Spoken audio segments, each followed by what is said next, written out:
பேச வேணாம் அப்படின்னால தான் இருந்தேன். ஆனால் எனக்கு என்னமோ என் மைண்டில் இது ஒரு மாதிரி ஓடிக்கிட்டே இருக்குது. சென்னையில் பார்த்தீங்கன்னா கவின்ன்ற ஒரு பையன் டிசிஎல்ஸில் தான் ஒர்க் பண்ணிகிட்டு இருக்கான்.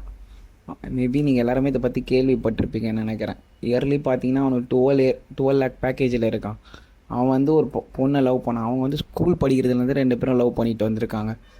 பட் இருந்தாலும் அவங்க அப்பா அம்மா வந்து ஒத்துக்கல. எதனாலன்னு பார்த்தீங்கன்னா ஃபினான்ஸ் இல்லை, இது இல்லை, அது இல்லைனா வெறும் ஜாதி மட்டுமே. அவன் பார்த்தீங்கன்னா அந்த பையன் எஸ்டிஏ சேர்ந்தவன், அந்த பொண்ணு பார்த்தீங்கன்னா எம்பிசி. மேபி இது ரெண்டு ஒரு வித்தியாசத்துக்காக அந்த பையனை கூப்பிட்டு வந்து அவங்க தம்பி பார்த்தீங்கன்னா அவங்க அப்பாவும் வந்து போலீஸு, அவங்க அம்மாவும் போலீஸு. இந்த பையன் அவங்க அம்மா வந்து டீச்சரு, அவங்க அப்பாவும் டீச்சரு. இந்த பையனும் வெல் எஜுகேட்டடு, அவங்க ஃபேமிலியும் வெல் எஜுகேட்டட். பட் இருந்தாலும் இன்னமும் பழைய மாதிரி எனக்கு தெரிஞ்சு மேபி ஒரு 40-50 இயர்ஸ்க்கு முன்னாடி எப்படி இருந்துச்சோ அதே மாதிரி இப்பயும் ஆணவ படுகொலை பண்ணியிருக்காங்க. நீங்கள் பார்த்தீங்கன்னா தெரியும். மேபி எல்லாமே மாறிடுச்சு மேபி. ஆனால் இது மட்டும் இன்னும் மாறவே இல்லை, அப்படியே இருக்குது.